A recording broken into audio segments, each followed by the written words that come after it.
first thing is extended range. If I play a bass line,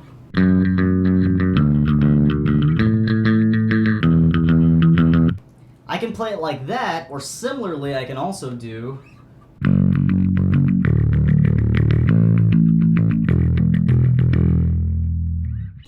Same thing with these three notes.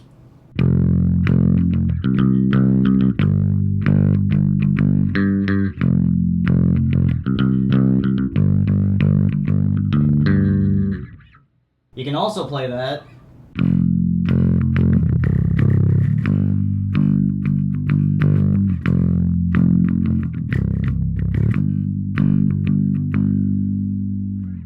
And in both those riffs, all I did was take some of the notes and used a lower octave version of those notes. And that's something that I can do on a 5-string bass. Now both ways are correct, and the notes are the same, but they sound a bit different. That's because of octaves.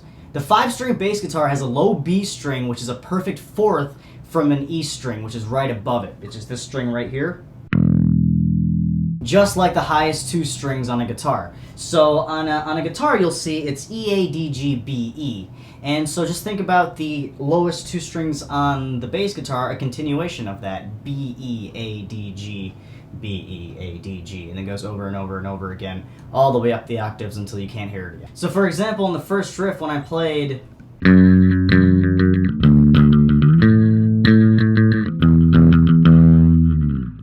the D note, I played down here because I have that octave. Now this gives me a way of playing the notes an octave lower than standard EADG tuning, which is what a 4-string bass guitar is tuned to. My guitarists come up with chords. I can choose to use some notes lower on the neck than the standard octave for a different feel or stylistic approach. So when I say extended range, think of a 5-string bass guitar like a 4-string bass guitar with a thicker string slapped right on the bottom, right above all the other strings. Listen to talk show bands like The Roots on Jimmy Fallon. The bassist uses the B string very tastefully, as if though it was just an extension of a 4-string bass guitar. And if you're worried, you can actually ignore that B string. You don't have to use it. You can use this bass guitar like a 4-string bass guitar. You can actually pretend like this B string isn't there. The other strings you can play just like a normal bass. You can just use that string whenever you need to, or in songs that you might want to play. It's not that difficult to get used to, and it will keep you proficient in both types of instruments. More tuning opportunities. Now this principle also works for other tunings because the low B string can go lower or higher, effectively giving me a low A for tunings like drop A, or higher up to C for tunings like C standard and drop C without tension or neck problems. So now on a 4-string, when you tune to drop A, you've got A, E, A, D. And if I want to actually do that on a 4-string and I tuned, let's say, these higher 4 strings to A, E, A, D, let's say I didn't have this thicker B string up here, my strings would get very, very floppy, the tension wouldn't be that great, and it'd be really hard to hear some of the notes that are played, so that I would have to get thicker strings. And then I would just set the bass up for those thicker strings, meaning I would have to probably stay in that tuning, a relatively low tuning, like about as high as I could go would be B, E, A, D, unless I change the strings again to get into another tuning if I want to. The 5-string bass effectively gives me, let's say, 2 bass guitars in one. And the way that that works is, if I ignore this B string and I do just have the higher 4 strings, I can tune E, A, D, G, which is just standard. I can tune to D, A, D, G, which is drop D. I can tune all the way down to, let's say, drop C, which is C, G, C, F, where the strings would then start to get a little bit floppy, a little loose, and so I wouldn't really be able to tune any lower than that with just those higher 4 strings. And that's when the thickest string comes in. Let's say I want to tune to drop C, and I want a good tension. I want a good enough tension on the strings. Then I would treat the bottom 4 strings, including that B, as my new 4-string bass guitar, with an extra higher string even. So what I would do in that case is I would tune to whatever I would need to tune to. Let's say drop C, which is C, G, C, F, and I would actually be able to tune up from B, E, A, D to drop C. theoretically, right? So if I let's say I just use the entire 5-string bass guitar, the entire 5-string bass guitar is tuned to B standard. Well, drop C would be tuned higher.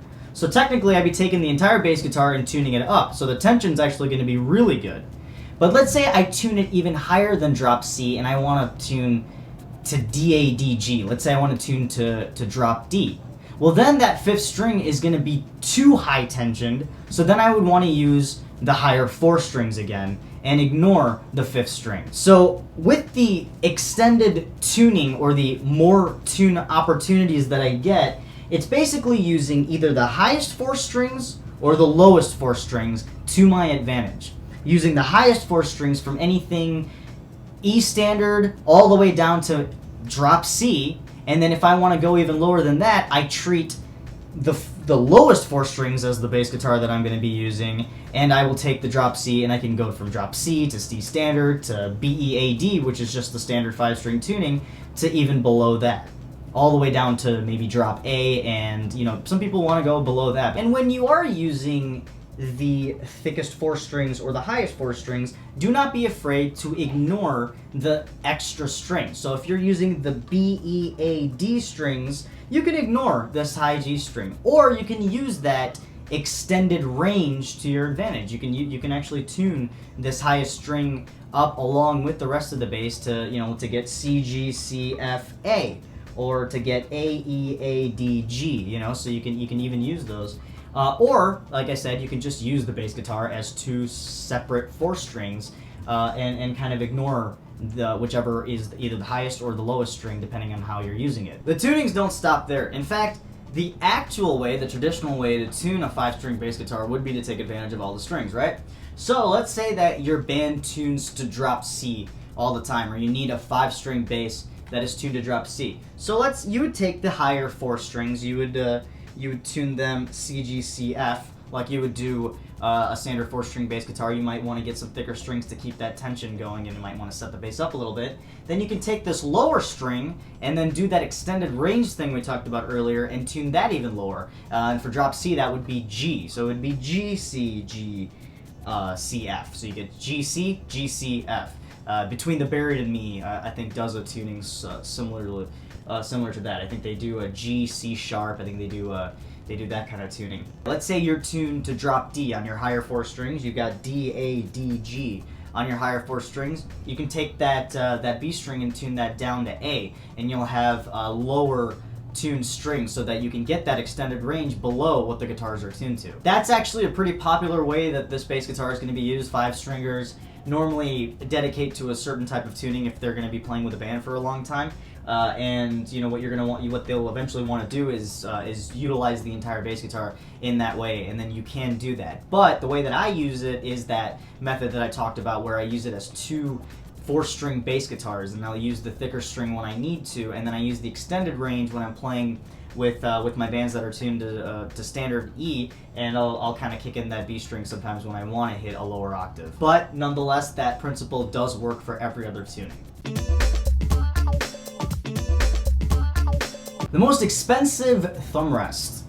Now, of course, this is an exaggeration, but there are many times where the pickups on a bass, the most common place to rest your thumb when playing with your fingers, aren't adequate, and having that B string there is really nice to rely on when you're resting your thumb. Case in point, I used to have an Ibanez SR300, and the pickups on there were god-awful. The way that they were shaped were essentially like a rainbow, and that gave me no place to put my thumb when I was playing with my fingers. And it was a 4-string bass, so I don't understand how they figured that you would end up playing the traditional way that you'd be playing that instrument. They had no thumb rest on there. There was no screw-on thumb rest or anything like that. They expected you to either use a pick all the time or just hover your fingers over the string. So I got rid of that bass a while ago. But I do remember thinking that if there was a 5th string on there, it would have been able to save it, because I would have been able to at least rest my thumb on something while I was playing the bass, like a bass is supposed to be played. Nowadays, people are starting to make bands without bass players. The White Stripes, the Yeah Yeah Yeahs, the Black Keys, until they came to terms,